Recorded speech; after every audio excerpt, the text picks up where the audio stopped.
Madame, Monsieur, bonsoir. L'actualité de ce mercredi 28 juillet est marquée par l'interpellation d'un homme soupçonné d'être l'auteur du meurtre de Romain, tué il y a 10 jours à coups de hachette à Avignon. L'homme est ce soir en garde à vue. Premières interpellations également dans le cadre de l'enquête sur les incendies dans les Bouches-du-Rhône. Sur le terrain, dans le Gard, les pompiers sont parvenus à fixer les feux. Jean-Pierre Raffarin a présenté son programme de rentrée, baisse du nombre des fonctionnaires, plan anti-délocalisation et une revalorisation du SMIC étalée sur 2 ans. L'Irak a connu la journée la plus sanglante depuis le transfert de pouvoir il y a un mois. Rien qu'à Bakuba, 68 personnes ont trouvé la mort. Du théâtre dans la verdure, à Chantilly, on profite des belles soirées d'été pour entendre ou réentendre les œuvres de Marivaux. L'enquête a donc progressé sur la mort de Romain, tué le 17 juillet dernier à coups de hachette à Avignon.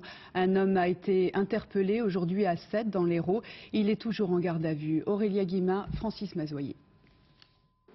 Ce soir, les gendarmes ont peut-être mis un nom sur ce portrait robot. Depuis ce matin, un homme d'une vingtaine d'années qui se dit marocain est en garde à vue dans ses locaux. Il ne parle pas français et correspond trait pour trait au descriptif du meurtrier présumé de Romain, 15 ans, tué à coups de hachette sur l'île de la Barthelasse. C'était le 17 juillet dernier. Le jeune garçon est avec sa petite amie lorsqu'un individu lui demande une cigarette. L'homme revient une demi-heure plus tard, lui assène un coup mortel à la nuque et s'enfuit avec la moto de sa victime. Autant de pièces à conviction retrouvées depuis par les enquêteurs, mais qui n'ont rien révélé pour l'instant. C'est hier dans la région de Sète qu'un individu au comportement suspect est interpellé par les gendarmes. Sans papier, il est conduit au centre de rétention administrative. C'est là que les policiers font le rapprochement avec le portrait robot. Ce soir, les enquêteurs ont demandé une comparaison entre les empreintes découvertes sur la moto et celles de leurs suspects. Ils attendent les résultats d'une minute à l'autre. De nouveaux éléments également dans l'enquête sur le meurtre du petit Jonathan, retrouvé mort en mai dernier dans un étang de Guérande. La justice confirme ce soir que l'enfant a été séquestré pendant un mois avant d'être tué par suffocation. Les gendarmes s'orientent à présent vers la piste d'un tueur habitant la région. Virginie Tumortiki, Michel Evert. Jonathan a bien été séquestré pendant un mois après son enlèvement. Les experts médicaux ont réussi à établir la chronologie des faits. Jonathan n'a été tué que quelques jours avant la découverte de son corps dans cet étang à Guérande. La localisation, le lieu de découverte lui-même, sa proximité avec le lieu de l'enlèvement, ainsi d'ailleurs que la durée elle-même de la séquestration. Ça autorise à penser que cette séquestration s'est vraisemblablement déroulée dans la région nazérienne, en tout cas dans sa proximité immédiate. Cacher et nourrir un enfant pendant un mois suppose une organisation et peut-être une modification du comportement quotidien de l'agresseur. Les gendarmes de la cellule Disparition 44 ont lancé un nouvel appel à témoins sur tout le département de Loire-Atlantique et ses environs. Dorénavant, ce qui intéresse la cellule, ce sont tous les renseignements signalant le comportement suspect d'une personne qui aurait changé ses habitudes, décelés entre le 6 avril et la fin du mois de mai. Pour tout témoignage, le numéro vert utilisé depuis le début de l'enquête est toujours actif, 0800 166 166. Le soulagement sur l'île de Ré. Les gendarmes ont finalement retrouvé le prisonnier qui s'était évadé lundi. L'homme tentait de regagner le continent par la mer. François Privat, Alain Darigrand. Assis sur la droite à bord de ce bateau rouge filmé par un touriste, Philippe Dufossé, l'évadé de l'île de Ré, accompagné des 2 gendarmes qui viennent de l'interpeller. Repéré par des estivants sur la plage près du pont, le fuyard a tenté d'échapper aux forces de l'ordre en essayant de rejoindre le continent à la nage. Les militaires n'ont pas hésité une seule seconde. Ils ont enlevé leurs vêtements, leur armement et ils se sont également jetés à l'eau. Ils ont donc au bout de quelques minutes rattrapé le fugitif et ils ont entamé le dialogue avec lui.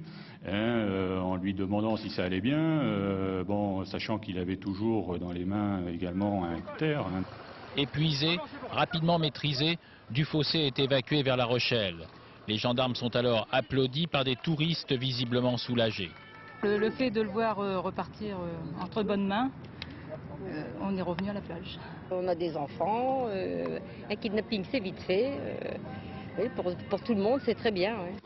Cet homme s'est fait voler sa voiture lundi soir par le fuyard, dans un quartier résidentiel à quelques centaines de mètres du pont. À ce moment, les gendarmes sont à 2 doigts d'arrêter Dufossé. On l'a vu passer enjamber le grillage. Enfin, on voit quelqu'un avec les bras et les cheveux courts. Moi, j'avais entendu que ça. Et on se dit, bon, c'est pas lui, quoi, c'est pas possible. Et puis, en fait, quand un short bleu marine, un t-shirt kaki, donc moi, j'ai enjambé, je suis allé voir les gendarmes, quoi, pour leur dire, j'ai vu quelqu'un comme ci, comme ça. On dit, bah oui, c'est lui, c'est lui. S'ils ont provoqué jusqu'à 6 heures de bouchons, les contrôles systématiques à l'entrée du pont ont bloqué le fugitif sur l'île. Depuis la mi-journée, Ré a retrouvé sa tranquillité. La justice ne dispose d'aucune piste ce soir pour expliquer l'incendie qui a détruit plus de 700 hectares en périphérie de Nîmes. La nuit dernière, les pompiers ont réussi à fixer le feu, mais ils restent vigilants, d'autant qu'un départ d'incendie, vous le voyez, a été signalé en milieu de journée en bordure de l'autoroute A9. La circulation a été fermée pendant quelques temps. Ce soir, la situation est maîtrisée. Pour les habitants des secteurs sinistrés, c'était bien sûr l'heure des bilans. Certains avaient déjà été victimes du violent incendie de 89. Isabelle Stess, Benoît Jourdan. Le dessin, il y avait la chambre, la cuisine, la salle à manger, les chambres en haut. J'ai 5 petits-enfants qui étaient tout contents de venir coucher chez moi tous les 5 semaines. Et puis, on n'a plus rien pour les recevoir. Michel n'était pas chez elle lorsque les flammes ont encerclé sa maison. Elle n'a rien pu sauver. C'est impressionnant. Le feu s'est propagé à une telle vitesse que son époux, 72 ans et handicapé, s'est retrouvé pris au piège dans la garrigue. Quand ils ont évacué ma voisine, ils ont tout de suite dit vous y allez, mais elle a dit mais il y a un papy là, il est tout seul, sa femme travaille. Alors ils ont dit vous avez 2 minutes pour l'emmener parce que ça venait tellement vite que voilà, et ça avait déjà brûlé il y a 15 ans. Les habitants du massif espéraient bien ne plus revoir ce terrible paysage. Des hectares brûlés à perte de vue. On avait repenti, disons, par rapport 5 ans après, disons, après l'incendie de 89. Et puis maintenant, tout est parti en fumée dans l'affaire une paire d'heures, disons. Le vent est retombé, mais le risque demeure. Vous voyez tout le secteur là pour les protections des maisons. Puis donc, voilà. Évacuer les personnes isolées dans la garrigue en flammes fut une tâche périlleuse. Ces 2 policiers municipaux ont sauvé 6 familles, dont 2 enfants. Comment ça s'est passé cette évacuation? Ils étaient sur la terrasse en train de jouer, les parents essayaient de fermer ce qui est normal leur habitation. Et donc on a fait ce qui nous paraissait le plus pressant à faire, c'est-à-dire évacuer toute la zone. Il y a eu plus qu'un grand danger, et je peux vous dire qu'en tant qu'ancien marin-pompier, j'ai eu également très peur. C'est ici, en bordure de route, que le feu est parti. Cet après-midi, les gendarmes prélevaient les indices. Origine criminelle ou accidentelle, selon les enquêteurs, rien ne permet pour l'instant de déterminer l'origine du sinistre qui a dévasté 700 hectares de garrigues. 3 pompiers ont été blessés durant ces opérations de secours dans le Gard. Ce matin, exténués par des heures de travail acharné, la bonne nouvelle est venue de l'Assemblée nationale. Les députés ont enfin voté la loi qui reconnaît pour la première fois le caractère dangereux du métier de sapeur-pompier. Hélène Vergne, Pascal Ponce. Voici près de 12 heures qu'ils sont chargés de la surveillance de ce site. Au volant et à terre, sous une chaleur écrasante, ces hommes traquent le moindre départ de feu. Il faut éviter de le montrer, la fatigue. Il faut qu'on parte toujours. Pas toujours partant. On est une des professions qui a le plus de morts tous les ans. Le feu, tout le monde comprend que on risque notre vie à chaque instant. Sapeurs-pompiers, profession à risque, une évidence pour ces hommes. 25 d'entre eux ont perdu la vie en 2002, 18 l'année dernière. Alors la reconnaissance par l'Assemblée nationale de la dangerosité de leur métier, c'est une satisfaction bien sûr, même s'ils auraient voulu plus. À 20 ans, on se relève bien d'une nuit difficile, mais à 50, c'est forcément un peu plus difficile. La reconnaissance à travers le métier à risque, c'est pouvoir nous laisser la possibilité de partir plus tôt si on le veut. C'est-à-dire partir à la retraite à 55 ans, quelles que soient leurs conditions physiques. Une mesure qui n'a pas été prévue par la loi. Des regrets, ces hommes en ont forcément, de l'amertume aussi, même si le texte législatif marque une reconnaissance pour les pompiers volontaires. Aujourd'hui, il y a une crise du volontariat. C'est vrai que la durée de vie, entre guillemets, c'est-à-dire la durée de l'engagement d'un pompier volontaire dans un corps départemental, se réduit de plus en plus et ça pose des problèmes de fonctionnement indéniables, fatalement. En augmentant la pension allouée aux pompiers après plus de 20 ans de service, L'Assemblée espère donner aux plus jeunes l'envie de s'engager. En France, 85% des pompiers sont des volontaires, des forces indispensables dans un combat toujours plus difficile. Concernant les incendies dans les Bouches-du-Rhône, un homme est toujours en garde à vue. Interpellé lundi, son comportement étrange avait intrigué les policiers. Fait surprenant, le suspect faisait partie d'un comité de prévention des feux de forêt. Yvan Martinet, Bruno Vignier. Cette patrouille, les bénévoles du comité anti-feu de Pennes-Mirabeau. Leur mission, surveiller la forêt et donner l'alerte en cas de départ d'incendie. Pourtant, lundi, c'est l'un des leurs qui est arrêté, soupçonné d'être à l'origine de plusieurs mises à feu. Quelqu'un qui était amoureux de la nature, de son patrimoine, puisqu'il était dans la commune depuis de nombreuses années, et ses grands-parents aussi. Il avait qu'un souci, c'est de protéger, d'éviter justement ce genre de choses. Alors c'est pour ça qu'on est vraiment abasourdi, quoi. On ne comprend pas du tout. Hein. Sans emploi, le suspect âgé de 38 ans aurait procédé à plusieurs mises à feu avant d'être repéré par les pompiers. À chaque départ d'incendie, l'homme est là avant eux. Dans sa voiture, les enquêteurs trouvent même un scanner, un appareil radio branché sur la fréquence des canadaires. Il a quand même admis devant les enquêteurs être à l'origine de 2 incendies volontaires par inadvertance en jetant sa cigarette enflammée, incandescente, à travers les vitres de son véhicule.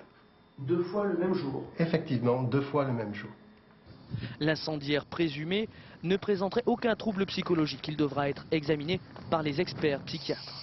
Le parquet requiert sa mise en détention provisoire. Dans les heures qui ont suivi l'interpellation de ce suspect, les mises à feu volontaires, elles, ont continué.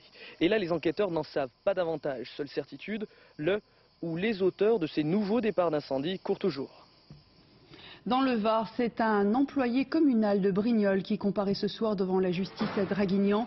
Un témoin l'avait surpris en train de mettre le feu à un papier journal sur le bord d'une route. L'employé a finalement reconnu les faits, avouant avoir agi par dépit en raison de problèmes personnels. Jean-Pierre Raffarin, confiant et déterminé, c'est l'image que le Premier ministre a voulu donner ce matin lors d'une conférence de presse, histoire sans doute de répliquer aux rumeurs d'un éventuel départ du gouvernement. Jean-Pierre Raffarin a présenté les grands axes pour 2005. Le détail avec Martin Gouès. Dernier oral avant les vacances. Bienvenue à l'hôtel Matignon. Le temps passe vite. Le Premier ministre a donc pris 1 heure pour faire l'éloge de son action devant la presse, mais aussi ouvrir les gros dossiers de la prochaine rentrée. Les entreprises menacent de partir à l'étranger, comme Bosch ou Lustucru notamment. Le gouvernement se veut réactif. De nombreux mois, nous voulons engager des actions importantes dans les bassins d'emploi les plus fragiles, là où le taux de chômage est particulièrement fort, là où il y a des fragilités territoriales, économiques et sociales majeures. Il met donc sur la table 1 milliard d'euros sous forme d'exonération ou de crédit d'impôt.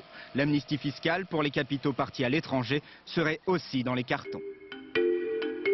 Commencée il y a 2 ans, l'harmonisation du SMIC devrait se terminer en 2 étapes, plus 4% en juillet 2005, autant en 2006. Un moyen de faire des économies sur les baisses des charges, un retour en arrière selon l'opposition. C'est la mauvaise nouvelle de l'été, puisque pendant des mois et des mois, le gouvernement avait voulu montrer qu'il avait un message social et que lui était capable de répondre aux catégories les plus défavorisées. La réalité, c'est qu'il n'y aura pas la hausse du SMIC attendue. 3 priorités au budget l'année prochaine, l'éducation, la recherche et l'emploi. 8 à 10 000 postes de fonctionnaires seront supprimés. L'objectif est une croissance zéro pour les dépenses de l'État. Malgré les rumeurs de remaniement, Jean-Pierre Raffarin se voit toujours à Matignon à la rentrée. Ce que je peux vous dire clairement, c'est que je n'ai pas l'intention de siéger au Sénat.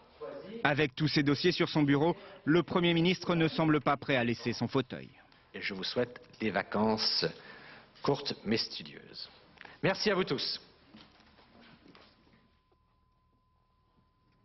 200 juifs français ont quitté aujourd'hui Paris pour immigrer en Israël. Cette vague de départ était prévue de longue date, mais elle prend un relief tout particulier 10 jours après l'appel d'Ariel Sharon à quitter la France pour fuir l'antisémitisme. Le Premier ministre israélien en personne doit les accueillir à l'aéroport de Tel Aviv tout à l'heure. Juliette Delage, Rémi Poissonnier. Derniers instants de leur vie d'avant. Ils quittent une sœur, un père, un frère pour un avenir incertain à quelques milliers de kilomètres de là. Aujourd'hui, 200 Français de confession juive ont laissé leur pays derrière eux pour s'installer en Israël. Pour la plupart de ces passagers, monter vers la terre promise, effectuer son aliyah, c'est avant tout le bout d'un chemin individuel. Personnellement, c'est l'accomplissement d'un idéal que j'ai depuis l'âge de 20 ans. Et bon, c'est vrai que ce qui se passe actuellement, ça a une toute petite influence sur le départ, mais pas énorme. Et pourtant, de façon générale, l'immigration juive en Israël a régressé ces dernières années. En 2003, 24 000 juifs venus du monde entier ont émigré 3 fois moins qu'en l'an 2000. En France, ils ont été 2100 à faire leur aliyah. Un chiffre qui stagne depuis plusieurs années, mais en 2004, on en attend un peu plus compte tenu de l'augmentation des actes antisémites en France.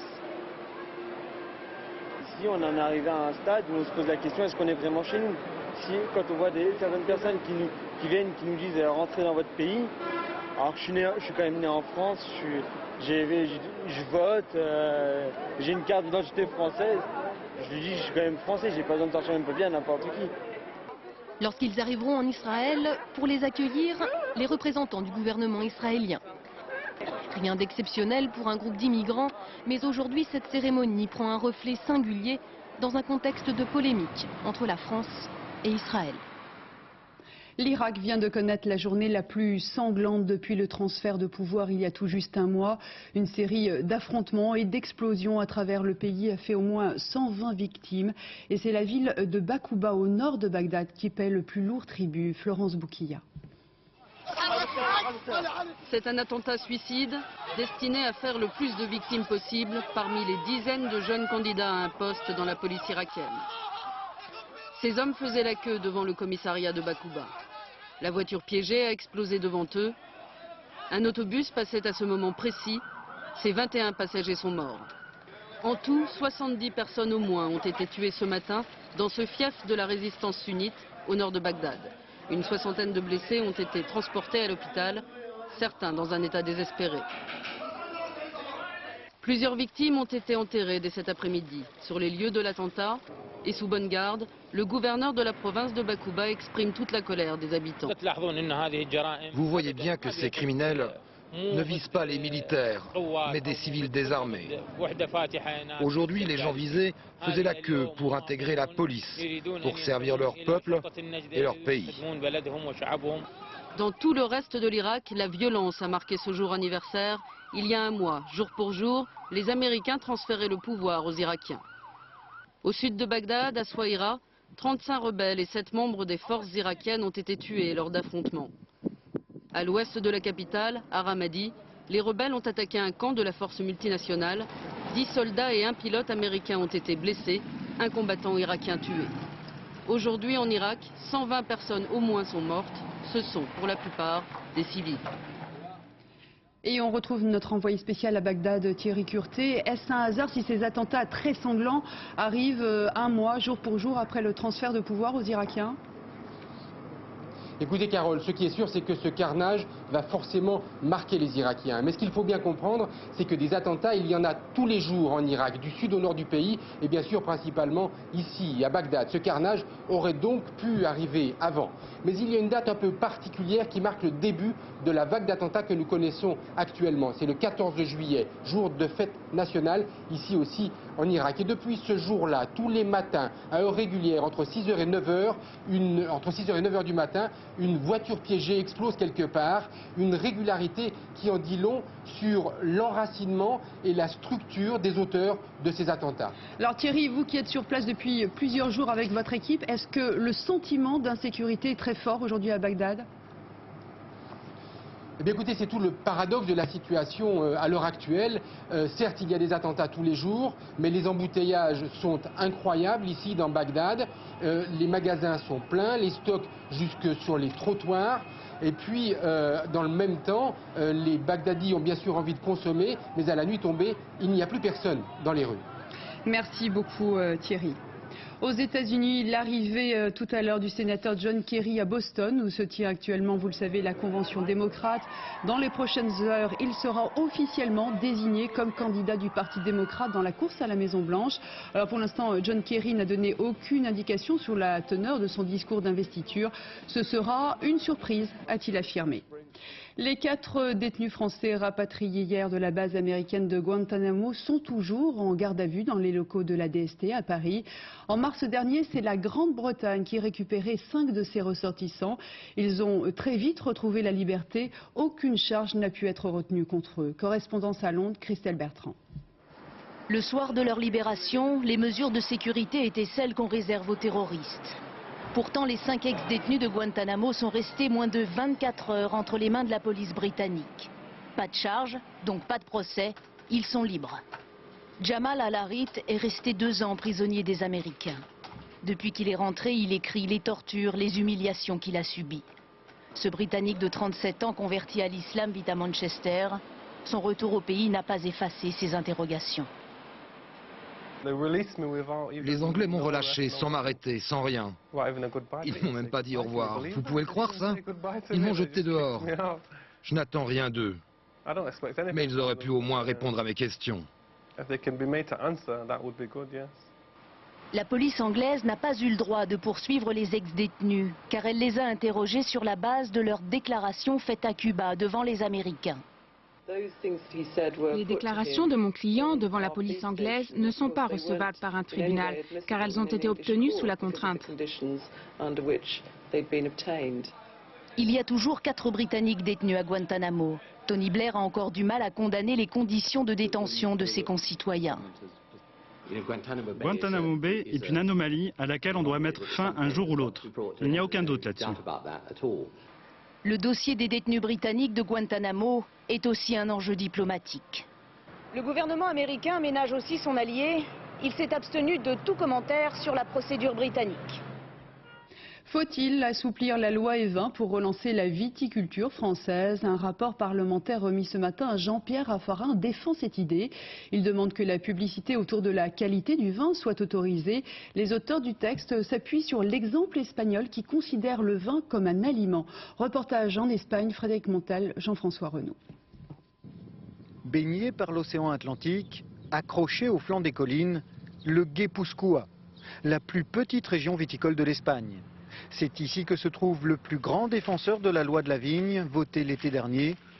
Pendant 6 ans, ce viticulteur député s'est battu pour que le vin ne soit plus vu comme un simple alcool, mais comme un aliment, un élément du patrimoine culturel espagnol. Ce que nous avons obtenu, c'est une évolution dans la considération générale du vin. Avant, on avait tendance à pénaliser le vin, sataniser la consommation du vin. Aujourd'hui, ces critiques commencent à disparaître. On considère le vin comme un aliment. Conséquence de la loi, la publicité pour le vin a fait son apparition dans les journaux. Difficile encore de savoir si ces encarts publicitaires vont relancer la consommation. D'après ce petit producteur de Chacolín, la loi n'a rien changé. Pire, elle pourrait créer de nouvelles inégalités. Moi, je ne peux même pas essayer de rivaliser avec les grosses coopératives. Elles ont les moyens de faire de la publicité, pas moi. À voir l'ambiance dans les restaurants, on oublierait presque qu'en 10 ans, la consommation de vin a été divisée par 3 en Espagne. Avec ou sans loi, le vin a toujours ses inconditionnels. C'est très bon pour la santé, pour la récupération, si vous êtes très malade. Contrairement au reste de l'Espagne, ici, la surface viticole a été multipliée par 10 en 20 ans, sans publicité, simplement en proposant un vin de qualité, le Chacolín. 5 millions de Français achètent sur Internet, un chiffre en augmentation, mais certains consommateurs hésitent encore par peur de laisser leur numéro de carte bleue. Alors une société a trouvé la parade grâce à une carte virtuelle. Peggy Leroy, Guillaume Michel. Des livres, des couches, de l'alimentaire, des voyages. Aujourd'hui sur Internet, tout se vend, tout s'achète. Depuis sa chambre, Boris Mercier décide d'envoyer un bouquet à sa maman. Il fait son choix, mais au moment de payer, il ne donne plus son numéro de carte bleue. Trop risqué. Il se connecte sur ce logiciel fourni par sa banque. Il rentre un numéro identifiant et un mot de passe. En quelques secondes, une carte bleue virtuelle s'affiche, avec à chaque fois un nouveau numéro valable pour un seul achat. Un système qui rassure les internautes. Acheter à l'étranger, mettre son numéro de carte sur un site qu'on ne connaît pas, c'est loin, on ne sait pas forcément ce qui va se passer, alors que là, bon, il n'y a pas de problème. La carte virtuelle est-elle vraiment sûre? Pas évident. Nous sommes allés poser la question à la Hack Academy, un journal écrit par des jeunes spécialisés en sécurité informatique. Écoutez bien, vous n'allez rien comprendre. Je ne suis pas certain que ce soit le paquet entier qui soit justement mis en queue en fait. Et dans ce cas-là, il va falloir patcher Itatables pour que ce soit le paquet entier. Selon ces surdoués, tant qu'il faudra s'identifier pour acheter sur Internet, même par le biais d'un mot de passe, les fraudeurs trouveront des failles. La solution parfaite reste à inventer. On travaille notamment sur des systèmes d'authentification directe par lesquels on insérera sa carte bleue directement dans l'ordinateur, ce qui pourrait être une véritable amélioration du point de vue de la sécurité. Et vous, par exemple, vous payez sur Internet avec votre carte bleue? Moi, non. Non. Jamais? Jamais. Les numéros de carte provisoire constituent quand même un progrès en matière d'achat sécurisé. Mais pour dépenser sans crainte des pirates de l'informatique, la seule solution, c'est peut-être du shopping dans un vrai magasin. Aujourd'hui, 1 million de personnes originaires des Dom-Tom vivent sur le continent. La période des vacances rime souvent avec casse-tête financier. Les prix des vols explosent l'été, pas moins de 1 000 €. Difficile de rentrer chez soi dans ces conditions. Ils demandent à l'État de respecter l'idée de service public. Vincent Fourcade, Bernie Mériot. Petite soirée antillaise dans un appartement parisien. Zouk et spécialité locale, ici rien ne manque, ou presque. Non, on n'a pas la famille. La famille est loin. Venus des Antilles ou de la Réunion, ils vivent en métropole depuis plusieurs années. L'été, tous aimeraient retourner voir leurs parents, mais à plus de 1 000 € le billet d'avion, difficile pour une famille de retourner souvent au pays. Les 3/4 du temps, on emprunte, on fait un crédit sur 4 ans. Quand c'est terminé, on reprend sur 4 ans. Et c'est pour cela qu'on peut partir que tous les 3-4 ans. Pour pouvoir revoir ma mère, en fait, c'est d'énormes sacrifices en fait, qui sont consentis en Guadeloupe, d'énormes sacrifices que moi également je fais de mon côté pour que le lien familial puisse rester. À chaque période de vacances scolaires, le même scénario. Les prix des billets s'envolent et passent pratiquement du simple au double. Rien à moins de 1 000 €. Trop de demandes et pas assez d'avions. Là, la demande est fortement concentrée. Comme la bourse, le tourisme, eh bien les prix montent. Les prix montent parce que ce marché n'est demandé qu'à certaines dates. Le 1er juillet, retour le 30 juillet. Le 1er août, retour le 30 août. Pour ce Guadeloupéen installé à Paris, l'État doit mettre la main à la poche pour faire baisser les prix. Un objectif, faire en sorte que toutes les îles françaises soient traitées de la même manière. L'État donne aussi à la Corse 168 millions d'euros par an pour cette continuité territoriale, pour permettre à la Corse d'être mieux reliée au continent. Ça représente à peu près 616 € par habitant. Et pour l'outre-mer, 11,50 €. 1 million de personnes originaires d'outre-mer vivent actuellement en métropole et plus d'un quart d'entre eux n'ont jamais pu retourner sur l'île où ils sont nés. Par 2 fois la semaine passée, la Tour Eiffel a dû être évacuée. Appel malveillant, acte de déséquilibré. Quelles que soient les menaces, le monument le plus visité de France est protégé par des systèmes de sécurité bien rodés. Voyez le reportage de Frédéric Rota, Arnaud Miguet et Frédéric Delarue. Il y a des monuments qu'on aime à la folie, mais ce soir-là, la folie d'un homme écourte brutalement la visite de 5 à 6 000 touristes, tous évacués en moins de 45 minutes. Extrêmement motivé, un homme qui connaît les lieux pour y avoir travaillé réussit à franchir les barrières de sécurité du second étage. Au-dessus de lui, un pompier encordé tente de le maîtriser. Mais il se débat au risque de plonger dans le vide. Et finalement, l'homme réussit à s'échapper. Empruntant avec une aisance déconcertante les poutrelles transversales de la Tour Eiffel. Quelques minutes plus tard, épuisé mais sain et sauf, il se rendra aux forces de l'ordre. Chaque année, une dizaine de tentatives de ce genre et moins de la moitié qui réussit. Au 4e étage de la tour, les coursives sont totalement fermées pour éviter le pire. Et dans les étages inférieurs, on a renforcé progressivement les dispositifs anti-chute. On fait une protection complémentaire dans les escaliers et on fait une protection, je dirais, horizontale par rapport à la couverture, de façon éventuellement d'éviter que les personnes qui grimpent par les arbalétriers puissent emprunter la toiture. La tour est sous haute surveillance. 75 caméras au total, un PC sécurité très sophistiqué, caché quelque part dans un des piliers, et surtout une réactivité maximum. La semaine dernière, un des nombreux appels anonymes était pris très au sérieux. Pas question de jouer avec la vie de milliers de visiteurs, l'évacuation est ordonnée. Il parlait de crash, il parlait d'une heure précise, voilà. Ça pouvait donner le sentiment d'être sérieux, même si je vous dis très rapidement, on a le sentiment que c'était le message de quelqu'un qui était un peu déséquilibré. Plan Vigipirate oblige, des patrouilles en permanence pour dissuader, et dans la foule, de nombreux policiers en civil, perdus parmi les touristes.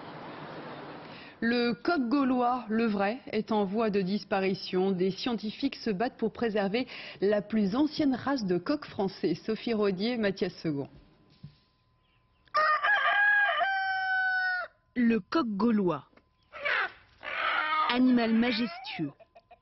Mascotte vénérée des sportifs, celui qui trône sur les clochers des villages. Et pourtant, tous les spécialistes sont formels, notre emblème national est en voie de disparition. Rien à voir avec le vulgaire poulet de batterie, en fait, le coq gaulois est l'ancêtre de tous les gallinacés français. C'est une volaille qui a quand même traversé quasiment 2000 ans de notre histoire. Nos ancêtres, les Gaulois, l'ont connue. Au Moyen-Âge, elle était toujours présente et elle est encore présente en l'an 2000. Je dirais que c'est un patrimoine historique. En France, il reste à peine 200 mâles reproducteurs.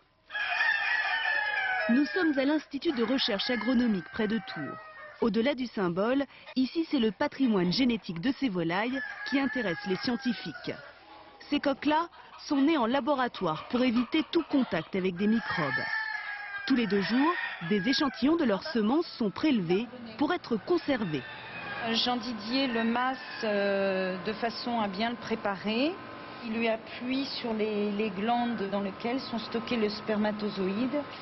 Pour les scientifiques, pas question de laisser disparaître cette race qui a su traverser les siècles. Elle a servi très longtemps d'animaux de base de basse-cour, certainement. Mais malgré tout, elle a résisté à de très nombreuses épidémies de toutes sortes, très variées. Donc il se peut qu'il y ait des caractères d'adaptation qui soient importants dans cette race. Mais ça, c'est en cours d'étude. Autrement dit, comprendre comment le coq gaulois s'est adapté à l'environnement depuis 2000 ans. Une fois le précieux liquide collecté, il faut faire vite pour éviter son altération.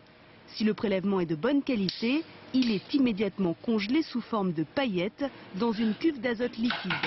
Chaque coq a sa couleur, donc je mets rapidement les paillettes là-dedans. Là, c'est à moins 196 degrés et normalement, ça ne bouge plus. D'ici quelques semaines, ces semences de coq gaulois rejoindront la cryobanque nationale près de Paris. Une sorte de banque du sperme pour animaux. Chevaux, taureaux, béliers, dans ces cuves, des centaines d'espèces rares sont conservées. À partir d'un seul de ces échantillons, les scientifiques pourraient faire revivre une race disparue. L'intérêt de cette conservation, c'est en fait de pouvoir probablement utiliser ces semences lorsque nous en aurons besoin dans une centaine d'années ou peut-être même dans 1 ou 2 siècles, puisque cette conservation dans l'azote liquide à moins 196 degrés est probablement éternelle. La plus vieille semence conservée ici date de 1946. Congeler tous ces patrimoines génétiques, c'est le meilleur moyen de protéger la biodiversité. Et surtout, de ne jamais oublier le fichu caractère du coq gaulois. Drôle d'endroit pour une découverte avant vos portes de Paris. On vient de mettre au jour un trésor archéologique lors de la construction d'un immeuble.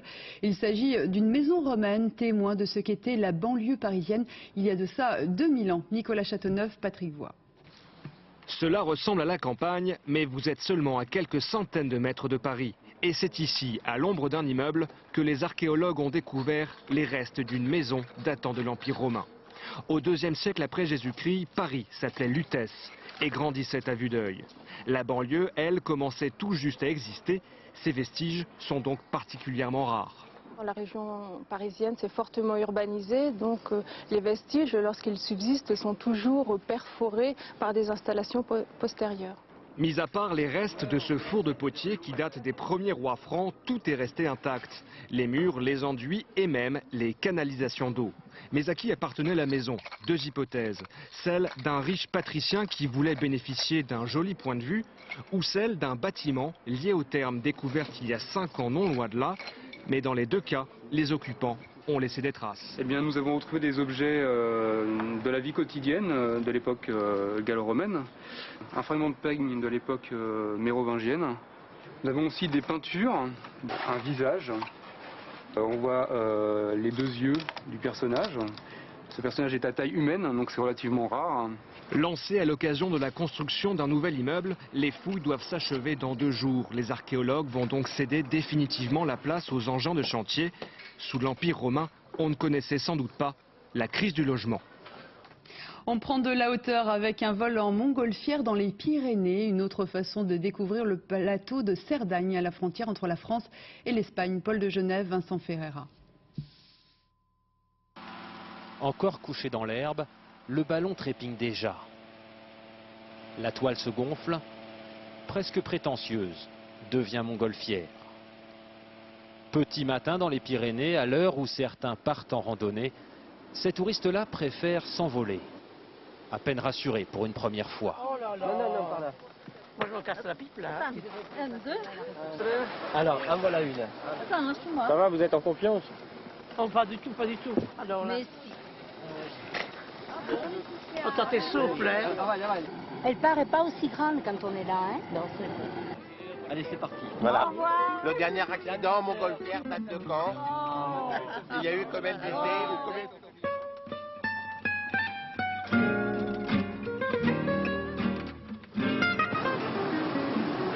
Mais là, tu pars pour l'Andorre. Tu prends la route pour l'Andorre, là. L'Andorre, la France, l'Espagne, 1000 mètres au-dessus du plateau de Cerdagne. Déjà une aventure. Je viens de lire Jules Verne, là. Les 5 semaines en bas. Je me suis régalée. Imagine les Zoulous là en bas. Quand ils sont obligés de se poser, je me suis régalée. Et le Jules Verne du jour est catalan, Louis Josep, aérostier spécialiste du vol en montagne. Et il nous explique quelques principes de physique. À cette altitude, dit-il, il gonfle plus son ballon et embarque un nombre très limité de passagers. D'ailleurs, je croyais qu'on allait se payer les arbres, dis donc. Non, non, non, non. Ouais. Une heure de vol, une petite dizaine de kilomètres de parcouru, les vacances au rythme du vent. Sortie en salle aujourd'hui du dernier film de Jeanne Labrune, Cause toujours, est une comédie pleine de fantaisie qui réunit Victoria Abril, Jean-Pierre Daroussin et Sylvie Testu. Reportage Marie-Jo Jouan, Jacques Gérard. Vous pouvez m'expliquer ce qui se passe? Jacinthe pète les plombs est une histoire de mythe. Jeanne Labrune est une malicieuse qui se joue de nos peurs primales. Ici, c'est un insecte qui va être le détonateur d'une suite de malentendus, révélant l'absurdité de nos comportements. Dites-moi, vous n'auriez pas des pièges à mythes pour les mythes alimentaires? C'est parti d'une invasion de mythes alimentaires chez moi, et qui a envahi ma cuisine. Et puis à partir de cette petite idée et de ce petit événement, je me suis rendu compte qu'on pouvait être très facilement paranoïaque. Quoi que je fasse, j'ai des moucherons. C'est ennuyeux. Ah, mais ça c'est très désagréable. Moi j'ai eu des cafards, c'est... Ah ben ne m'en parlez pas, c'est horrible. Regardez, c'est un destin, c'est incroyable ça. Tous les acteurs avec lesquels je travaille sont des gens qui ont en commun le désir de liberté, d'indépendance, un certain goût pour le risque. Des acteurs qu'elle entraîne dans sa douce folie. Victoria Abril, en femme persécutée, Jean-Pierre Daroussin, homme et mari inquiet. Léa a disparu. Tout le monde la cherche. Et Sylvie Testu, Léa, tombée amoureuse d'un homme muet dont tout le monde se méfie. C'est le muet qui travaille à la supérette. Elle s'est barrée avec lui, ancien légionnaire. Avec elle, on peut s'attendre à tout. Léa, la seule qui ne soit pas contaminée par la peur. Et vous connaissez pas un muet par hasard? Un muet, ah si. J'ai un muet en magasin. Et ben moi j'ai des pièges à mythes. Sylvie Testu, totalement séduite par l'originalité de la réalisatrice. Elle pointe des petites choses de la vie, des détails, qu'elle étire. Et en fait, elle arrive à sortir un comique de choses qui, a priori, ne seraient pas drôles. Ça m'amuse beaucoup, les gens qui arrivent à distordre un petit peu comme ça la réalité. Vous aussi, vous avez des moucherons? Les mythes, les soupçons, Jeanne Labrune les chasse d'une grande claque d'humour et ça fait du bien. Vous êtes de quel signe? J'ai pas de signe et j'ai pas de moucherons, c'est clair? Découvrir ou redécouvrir les œuvres de Marivaux dans un cadre champêtre, voilà ce que propose le théâtre de verdure installé à Chantilly, dans le Potinger des Princes. Emmanuel Lambert, Diane Richard. À quelques heures du spectacle, le Potager des Princes se refait une beauté. La scène est à 40 mètres de là, de l'autre côté du lac. Le jardinier, lui, plante le décor. Il faut que tout soit propre, impeccable, puisque la scène et l'environnement se fondent et tout doit être nickel. Un théâtre en plein air au bord de l'eau, on a voulu se replonger dans l'esprit du 18e à l'époque. Chantilly était après Versailles le plus haut lieu de représentation pour les comédiens. Molière est venu dans ce parc à Chantilly, tous les plus grands auteurs, acteurs, il y avait des théâtres, c'était vraiment la fête. J'ai voulu non seulement restaurer le jardin dans l'esprit du XVIIe et XVIIIe siècle et créer un théâtre de verdure dans cet esprit. Je vous apprendrai, monsieur, j'ai du bien de la naissance qu'on nous marie. C'est peut-être le vrai moyen de me guérir d'un amour quand vous ne méritez pas que je conserve. Vous mariez des gens qui s'aiment, ils sont géniaux. Sur les planches, la jeune compagnie du Chaboté se prête au marivaudage. Le petit maître corrigé, c'est l'histoire d'un mariage arrangé et de l'impertinence des suivantes et des valets. Pour les comédiens, jouer dehors relève de la performance, il faut faire face aux intempéries et même aux improvisations de la nature. Il faut s'adapter parce que parfois au milieu d'une réplique il y a un canard qui va faire un bruit énorme, donc voilà, c'est ce genre de choses. Mais c'est assez drôle en fait, c'est assez agréable. Quand la belle, je compte. Monsieur, comme je demandais si vous pouviez la voir dans une heure, elle m'a répondu qu'elle n'en savait rien. Le but, rien du tout, je vous rends fidèlement la réponse. Tu rêves!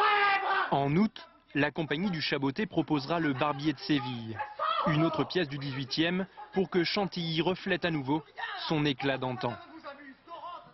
Voilà, c'est la fin de cette édition. Merci à vous de l'avoir suivi. Tout de suite, la météo. Patrice Drevet, 20h55, FBI, portée disparue. 0h40, le dernier journal vous sera présenté par Dorothée Cochard. Et on se quitte sur ces images venues de Chine, des singes qui, pour se rafraîchir, se jettent à l'eau après quelques pirouettes acrobatiques. Excellente soirée sur France 2. À demain, 20h. 跳水新手们在不高的跳台漂亮跳水旁在做完准备动作。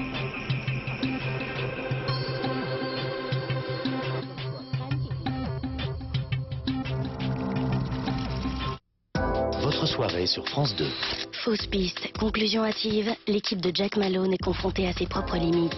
Mère ado, enfant star, surdoué, ils reviennent sur le plateau de Jean-Luc Delarue. Enfin, la matière grise reste l'arme ultime pour démasquer un tueur en série. France 2. FBI porté disparu, ça se discute jour après jour, les jours d'après, et échec et meurtre ce soir sur France 2.